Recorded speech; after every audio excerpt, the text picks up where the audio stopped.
Welcome to Prabhavas kitchen. Friends, இன்றைக்கி நல்ல வாசமான டேஸ்டியான இட்லி பொடி செய்ய போகிறோம். இந்த இட்லி பொடியை ஸ்டோர் பண்ணி வச்சா 4-5 மாதம் வரைக்கும் நல்ல வாசமாகவும் டேஸ்டியாகவும் இருக்கும். இது எப்படி செய்கிறதுன்னு பார்க்கலாம்.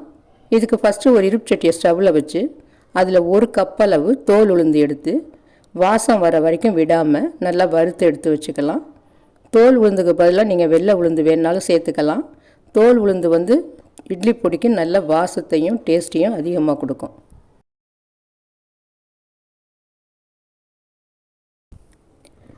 இதை மீடியம் ஃப்ளேம்லேயே விடாமல் வறுத்துக்கணும். அப்போ தான் எல்லா பருப்பும் ஒரே மாதிரி வறுபடும்.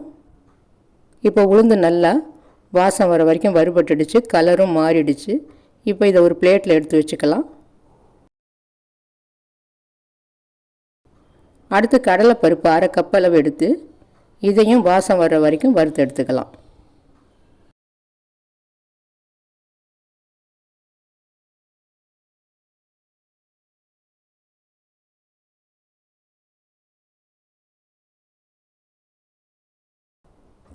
கடலைப்பருப்பு நல்லா செவந்து வாசம் வருது, இதையும் எடுத்துடலாம். அடுத்து இப்போ 1/4 கப் அளவு கொள்ளு சேர்த்து இந்த கொள்ளு நல்லா பொரியிற வரைக்கும் வறுத்துக்கலாம்.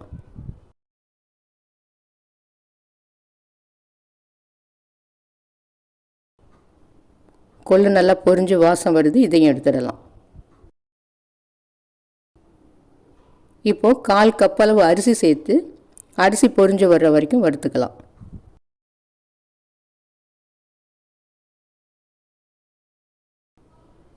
பாருங்கள், அரிசி நல்லா பொரிஞ்சு வந்துடுச்சு, இதையும் எடுத்துடலாம்.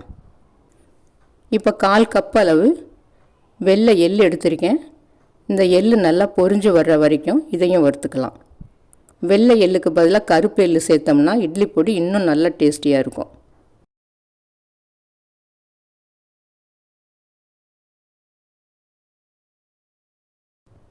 இப்போ எள்ளு நல்லா பொரிஞ்சு வருது பாருங்கள், இதையும் எடுத்துடலாம்.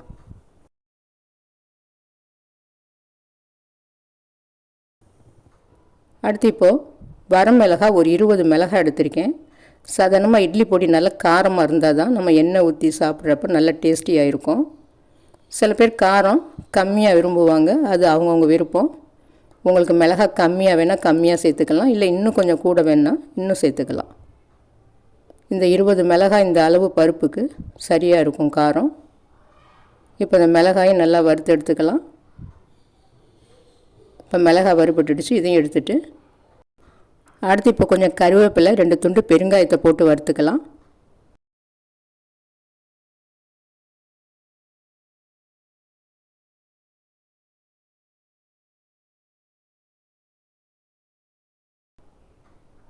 இந்த பெருங்காயம் நல்லா பொரிஞ்சு வருது, இப்போ இதையும் எடுத்துடலாம்.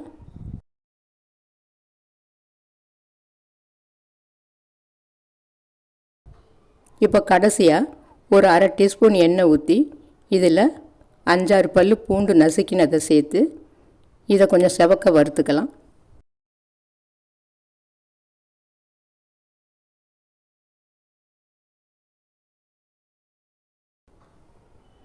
இப்போ பூண்டு செவக்க வறுத்தாச்சு. இப்போ இது எல்லாத்தையும் எடுத்து இது கொஞ்சம் நல்லா ஆறட்டும். ஆறினதுக்கப்புறம் நாம் ஒன்றா மிக்ஸி கப்பில் போட்டு அரைச்சி எடுத்துக்கலாம்.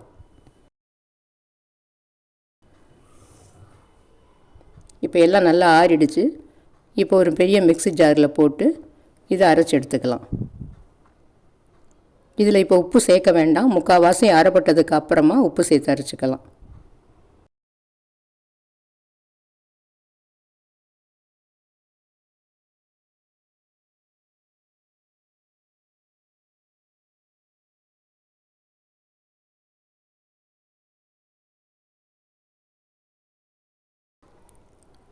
இப்போ முக்கால்வாசி அரைப்பட்டுடுச்சு. இதில் நம்ம தேவையான உப்பு சேர்த்து அரைச்சிக்கலாம். நான் 1 டீஸ்பூன் அளவு சேர்க்குறேன். இந்த உப்பு சரியாக இருக்கும், பத்தலைன்னா இன்னும் கொஞ்சம் சேர்த்துக்கலாம்.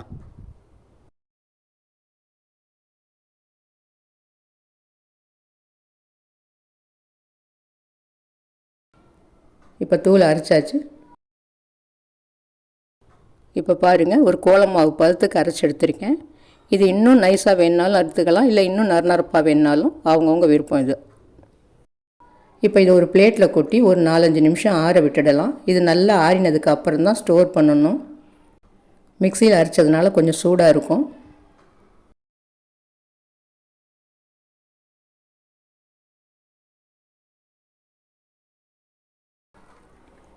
இப்போ நம்ம இட்லியை லஞ்சுக்கோ அல்லது ட்ராவல் பண்ணுறப்பையோ பொடி சேர்த்து நம்ம கிளறி வைக்கிற மாதிரி இருந்ததுன்னா ஃபஸ்ட்டு இந்த மாதிரி கொஞ்சம் தூள் எடுத்துட்டு அதில் நல்லெண்ணெய் நிறைய விட்டுக்கலாம்.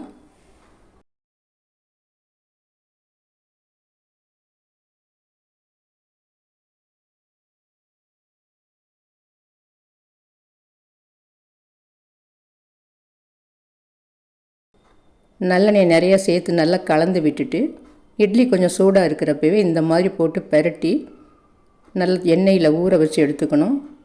அப்போ தான் எவ்வளோ நேரம் ஆனாலும் இட்லி ரொம்ப சாஃப்டாக இருக்கும்.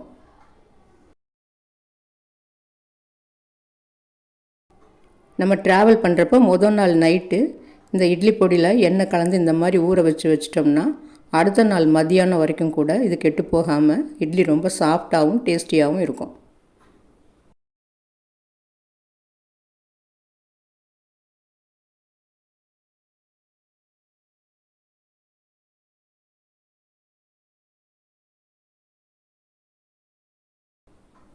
இப்போ பாருங்கள், டேஸ்டியான நல்ல வாசமான இட்லி பொடி ரெடி ஆகிடுச்சு.